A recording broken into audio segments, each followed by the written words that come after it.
시청자 여러분 안녕하십니까. 지금부터 저렇게는 안보정론을 시작하겠습니다. 자, 이번 시간에는 드디어 이제 이재명이 소환이 사실상 임박했습니다.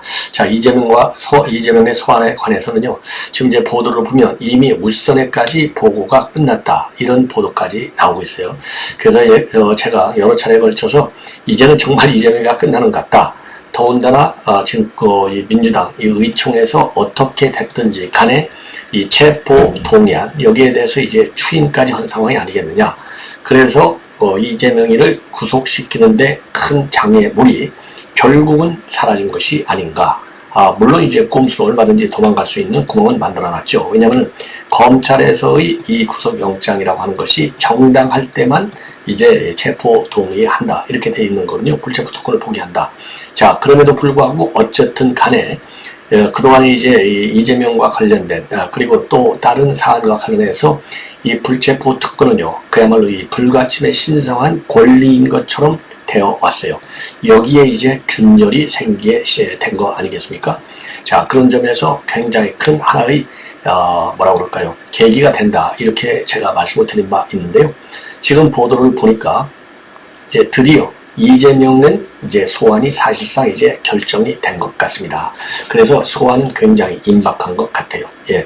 왜냐면은요, 지금 내부적으로 울선에까지, 그러니까 수사팀이 이거 서울중앙지검에서 지금 조사를 하고 있고, 그 다음에 뭐 대장동 사건, 그 다음에 대북 송금 사건, 이런 거는 뭐 이 각 지검별로 계속 이제 수사가 이어지고 있는데요. 자, 수사팀에서 울선에가 보겠다. 그러면 이 울선은 최소한도 검찰총장한테 보고한 되지 않습니까?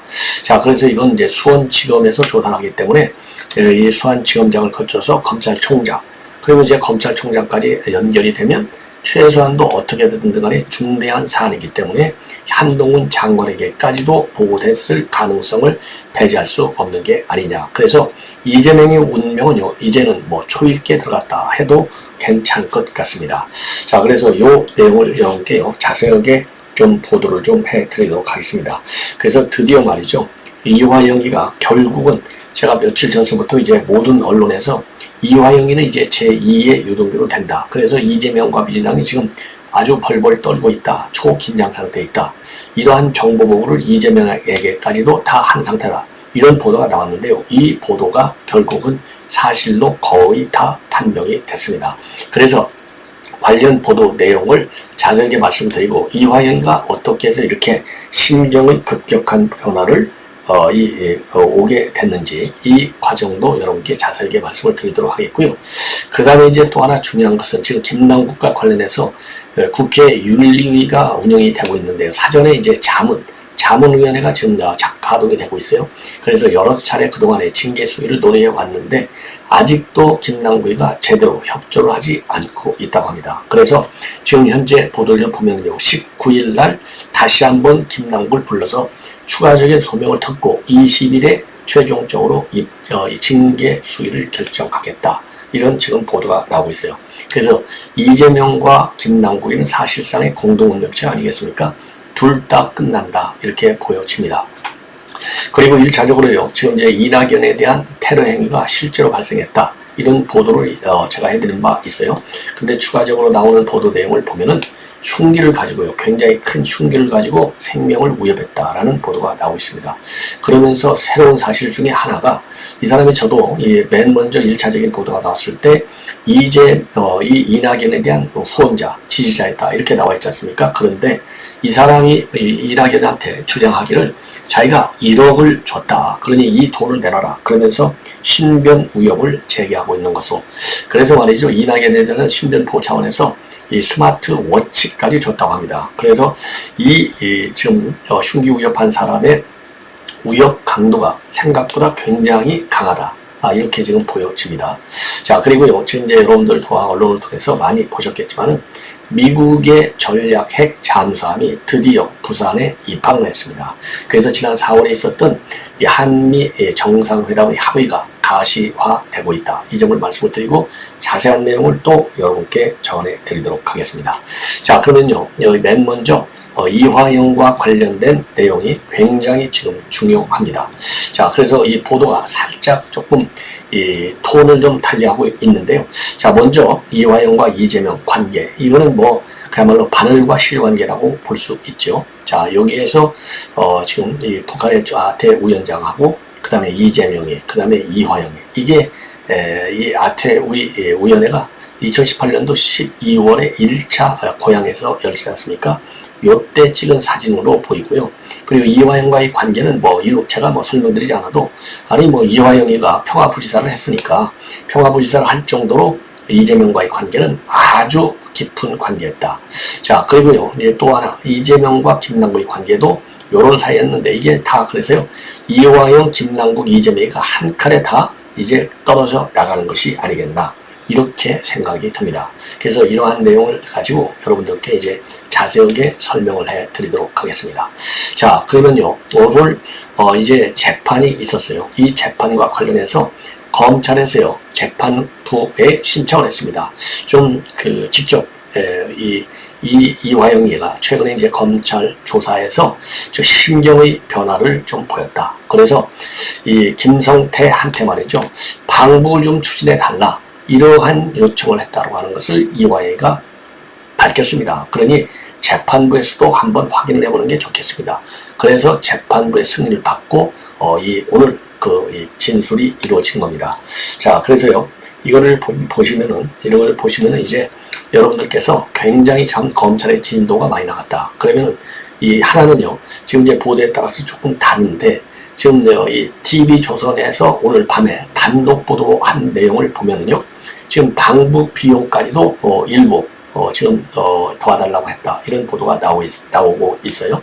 자, 그리고 거액을 쌍방울이 도와줬다라는 취지의 이러한 진술 내용이 검찰 조서에 담겨져 있다, 이렇게까지 지금 나오고 있습니다. 자, 그리고 근데 오늘 말이죠, 이 변호인이 재판부에서 밝힌 내용을 보면은요, 돈과 관련된 것은 지금까지 이화영이가 부인해오고 있지 않습니까? 지금까지 기존의 입장에는 변화가 없다. 다만 뭐가 달라졌느냐, 북한을 갈 수 있도록 도와달라라고 한 것은 좀 달라졌다, 이렇게 입장을 내놓고 있어요. 자, 그러면 구체적으로 말이죠, 직접 인용을 해서 여러분께 말씀을 드리겠는데요. 제가 지금 말씀을 드리는 얘기는 이제 보도 매체마다 살짝씩 다른데, 정리해 보면요, 쌍방울 측이 북한에 이재명의 방북 비용을 낼 것이라고 이재명에게 구두로 보고했다, 이런 취지의 진술을 검찰이 받아냈습니다. 그래서 이 비용은 총 300만 불은 이재명이가 북한에 가는 비용, 그리고 스마트팜 사업 비용 대납은 500만 불, 그래서 도합 800만 불을 지금 이 북한에 준 것으로 되어 있고요. 그리고 검찰은 이미 이 300만 달러에 대해서는 이화영의 뇌물 혐의로 기소를 하면서 공소장에 분명하게 이재명의 방북 비용이다, 이렇게까지 명시를 했습니다.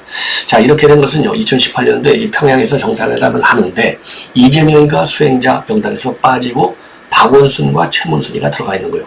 여기에 자극을 받아서 이제 쌍방울을 통해서 방북을 요청한 것이고요. 그래서 김성태가 2019년도 5월에 단동에서 이 북한 이 대표단에게 이런 뜻을 전달했고, 그래서 이제 최종적으로 500만 불을 달라고 하는데, 500만 불을 만들기가 어려우니 300만 불을 받아하라, 이렇게 해서 300만 불을 준 것으로 그렇게 지금 알려지고 있어요. 예. 자, 그런데 지금까지요, 그동안에 이 피고인 측에서는요, 쌍방울의 이 경기지사 방북 비용 300만 달러, 이거는 전혀 모르는 일이다, 관여하지 않았다, 이러한 입장이었는데요. 최근 검찰 조사에서 쌍방울의 방북 요청한 사실이 있다, 이렇게 진술을 했습니다. 그래서 지난 7월 11일 날 재판 때요, 검사가 추가 증거를 내면서 이화영 측의 기존 공사 사실에 대한 입장에 미세하게 변동된 부분이 있다고 했는데, 변호인도 그 부분에 대해서 말해줄 수 있느냐, 이런 이 재판부의 질문에 대해서 답을 그렇게 한 겁니다. 그러니까 이제 변호인의 입장은요, 이화영이가 검찰에 쌍방울이 2019년도 1월과 5월 북한과 만났는데 북한과 밀접한 관계라고 생각을 해서 2019년도 7월에 필리핀에서 열린 2차 아태 국제회의에서 쌍방울에다가 부탁하기를 북한과 가까운 사이인 것 같으니 이재명의 방북을 추진해달라, 이렇게 말을 했다고 진술한 것으로 안다. 예, 그러니까 이화영이가 그렇게 검찰에서 진술하는 것으로 안다라고 변호인 측에서까지 밝혔습니다. 그러나 이 방북 비용 300만 달러를 대납해달라고 쌍방울에 요청했는지에 대해서는 구체적으로 입장을 밝히지 않았습니다. 그리고 또 쌍방울 그룹이 경기도를 대신해서 북한에 냈다고 주장하는 스마트팜 비용 500만 달러에 대해서는요, 그동안의 입장과 똑같다. 이거는 똑부러지게 부인을 했어요. 그러니까 방북 비용에 대해서는 아직 변호인 측, 이화영의 변호인 측에서는 입장 밝히는 것을 지금 유보하고 있고, 스마트팜 비용 500만 불 준 거에 대해서는 부인하고 있고, 대신에 이제 북한에 가게 해달라, 오게 해달라, 요 얘기는 부탁한 게 맞다. 그 이유는 쌍방울과 북한 관계가 가깝기 때문이었다. 요렇게 오늘 밝혔습니다. 자, 그러면은 이제 그다음에요. 이제 이화영의 변호인이 또요, 쌍방울이 북한에 대납한 돈과 관련해서 경기도가 어떻게 해주겠다고 얘기한 것이 있느냐, 이러한 아주 민감한 질문을 김성태한테까지 했어요. 그러니까 김성태가 제재가 풀리면 남북협력기금 이런 걸 가지고 이 쌍방울을 도와줄 수 있다. 이런 지금 폭탄 진술까지 나와 있는 상태입니다. 그래서요, 지금 김성태가 최근에 말이죠, 재판에 연이어 2번 출석을 해서 그동안에 이 쌍방울과, 그러니까 이화영과 이 김성태 간에 주고받은 내용들, 이 내용의 핵심은요, 이재명이가 대북 거래를 다 알고 있다, 보고를 받았다. 그리고 또 하나는 뭐냐, 이재명으로부터 열심히 하라, 고생이 많다, 이런 얘기까지 들었다는 것을 전부 폭로했습니다. 이렇게 되고요. 그리고 또 하나 이제 이화영이가 이런 내용을 더 이상 부인하기가 어려운 것이 검찰의 수사가 굉장히 강도가 높다. 그래서요, 이화영의 그러니까 이 여친으로 알려져 있는 이 여인에 대해서는 이제 쌍방울 카드를 줘서 이 비용을 줬지 않습니까? 이 여성에 대해서도 지금 구속영장을 청구했는데 이제 구속은 안 되고 그냥 재판에 넘겨졌잖아요.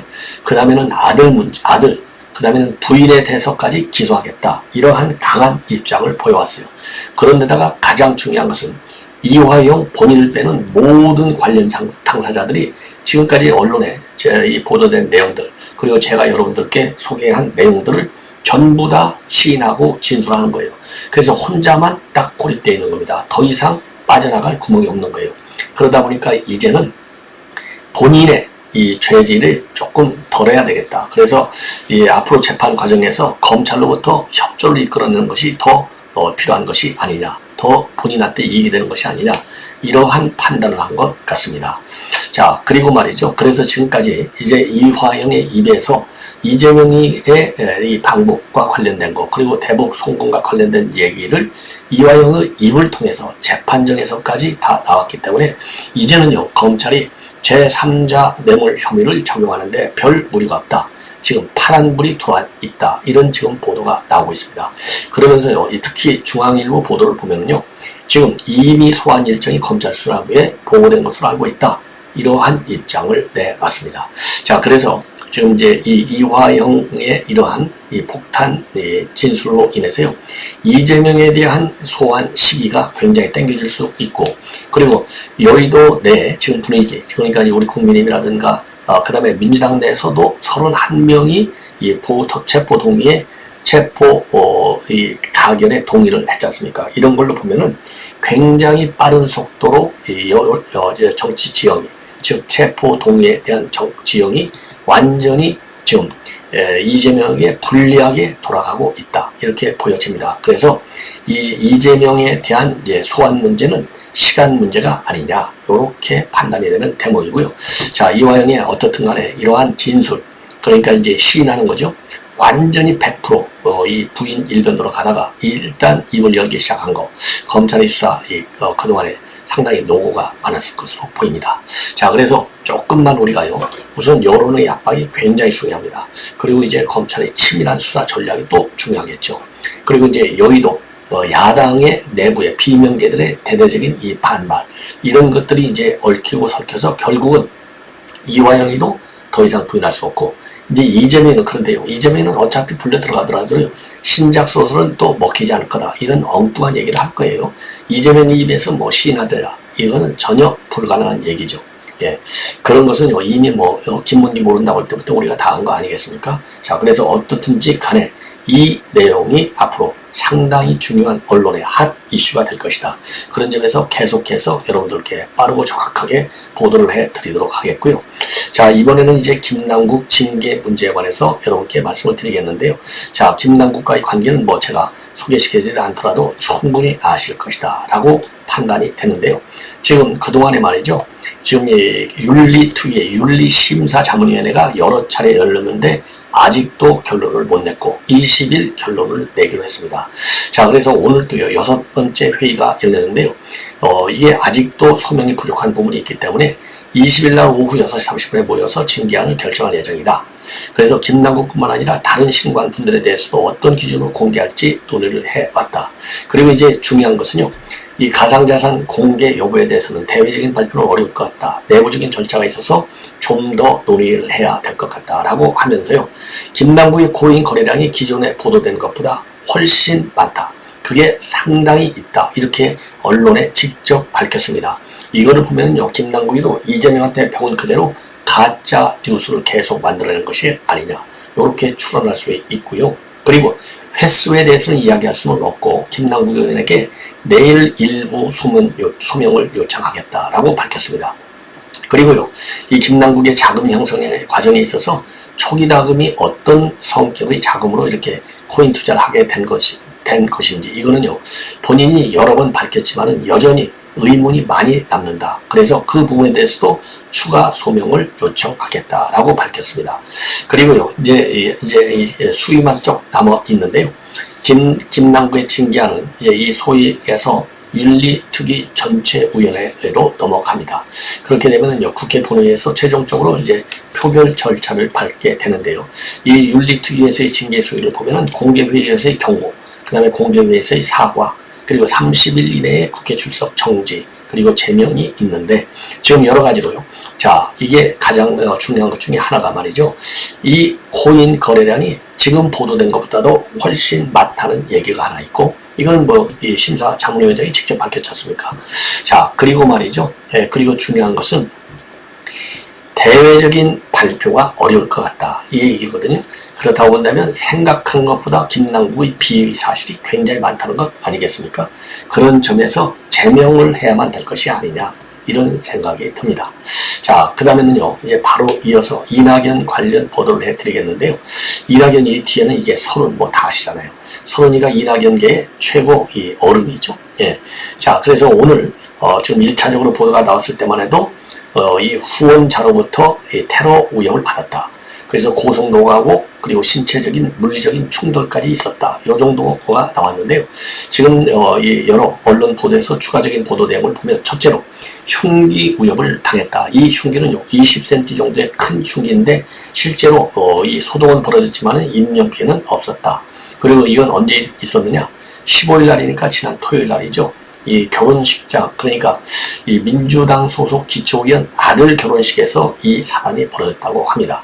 근데 주변 사람들이 제지하는 바람에 인명피해는 없었고, 이 사람은요, 연령은 한 80대 정도가 되는데 전남 지역에서 활동한 지지자다 이렇게 알려지고 있고요.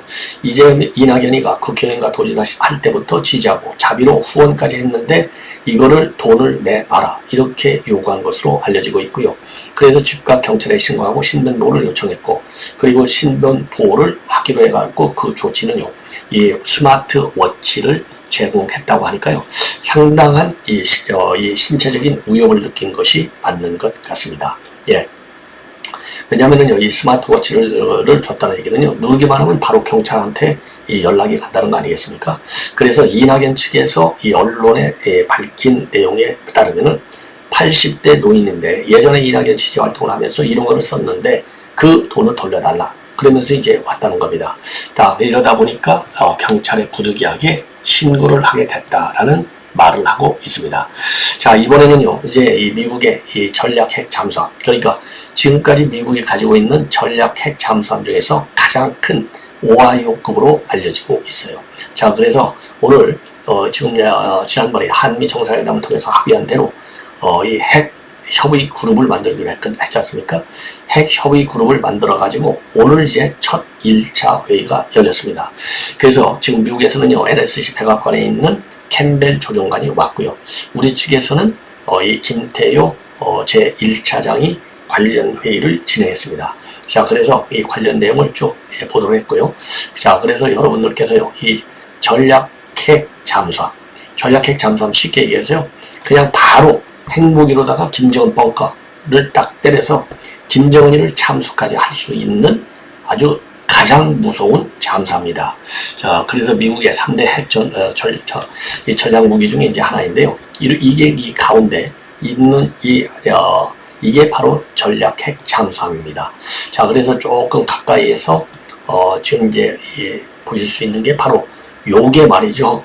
이게 세계에서 가장 큰 미국의 최대 전략 핵 잠수함이에요. 그래서 이제 오늘 부산에 입항했다. 이렇게 지금 알려지고 있어요.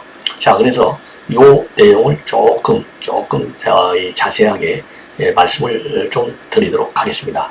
자, 우선요, 오늘 이와 관련해 가지고 지금 이제 이 김태효 안보실장하고 커트 캄벨 NSC 인도 태평양 조정관이 용산 대통령실에서 한핵 협의그룹 회의를 열었습니다. 그리고 공동 기자회견을 가졌어요.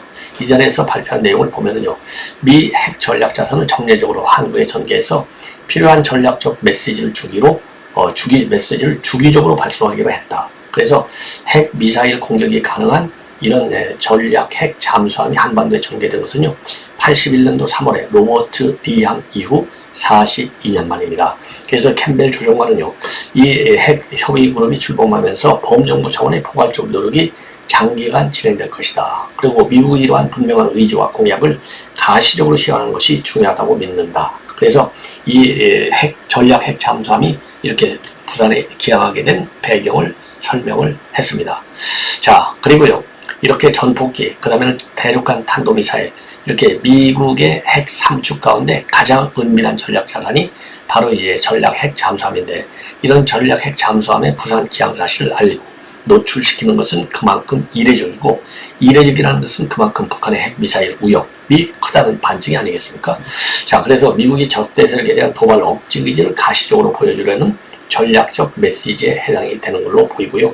그리고 이러한 기항한 이 SSBN은요, 미국의 잠수함 중에서 가장 큰 이 오하이오급으로 알려지고 있는데, 이 오하이오급 잠수함은요, 길이가 170m, 어마어마하죠. 폭이 12.8m, 수중 배수량이 18,750톤에 달합니다. 그래서 이 오하이오급 잠수함은요, 딱 한 발만으로도 김정은이 집무실에 있는 노동당 1호 청사 일대를 완전히 초토화시킬 수 있어요. 그래서 이러한 초토화시킬 수 있는 IC 대륙간 탄도미사일인 트라이던트 2 미사일을 20발에서 24발까지 장착이 가능하니까요. 이 잠수함 한 번만 뜨면 북한 전역을 다 초토화시킬 수 있을 것으로 보입니다. 자, 그래서 이거는요, 지난 4월 달에 있었던 워싱턴 선언의 실제화로 해석이 되는 매우 중요한 공약사항의 이행이다. 이와 관련해서요, 이종석 국방장관은 뭐라고 발표했느냐? 이번 미국 전략 핵잠의 한반도 전개는 미국의 확장 억제가 확실히 이행될 것임을 행동으로 보여주는 사례다. 그리고 북한에게는 동맹의 압도적인 능력과 태세를, 우리 국민과 국제사회는 굳건한 방위 태세를 보여주는 것이다. 이렇게 입장을 내놨고요. 그리고 이 켄터키 함의 이 함장은요, 이번 전략 핵 잠수함의 방안은 워싱턴 선언에 기초한 미국의 철통 같은 확장 억제 공약을 대한민국 국민에게 보여주기 위한 것이다. 그리고 앞으로도 북한의 핵미사일 위협에 실효적으로 대응할 수 있도록 한미 간 공조를 더 강화해 나가겠다라고 밝혔습니다. 그리고요, 그리고 우리 국방부는요, 이런 미국 전략 핵잠의 부산 작전기지 기항 기간, 미국의 확장 억제 실행력 강화 방안을 계속해서 논의하겠다라는 입장을 밝혔습니다. 자, 그리고 이제 확장 억제를 위한 5가지 분야 합의사항을 공개를 했습니다. 첫째는요, 기획 그리고 핵태세에 대한 검토. 두 번째는요, 핵작전 시 미국의 핵자산과 한국의 비핵자산이 어떻게 공동 작전을 수행할지 구체화하는 문제. 세 번째는요, 미국 핵 전략 자산을 정례적으로 한국에 배치 이동해서 필요한 전략적 메시지를 주기적으로 발설하는 문제. 네 번째는요, 위기 발생 시에 또는 위기 전후에 위기 감소 계획을 구체화하는 문제. 그리고 작전과 활동 강화 문제. 이 5개 합의사항을 지금 오늘 전격적으로 공개를 했습니다. 자, 그래서요, 이번 이런 핵 협의 그룹을 만들고 직접 가동시킴에 따라서 이제는 미국의 핵 우산, 미국의 확장 억제 전략의 실효성, 그리고 확고한 이 공약의 이행 가능성, 이것이 그 어느 때보다도 커졌다. 여러분들께서 이런 점에서 윤석열 대통령의 대미 외교 아주 큰 뭐라고 그럴까요? 평가를 받아야 될 것이 아닌가 이렇게 생각이 듭니다. 시청자 여러분, 이렇게 해서 본 방송을 마치겠고요. 잠시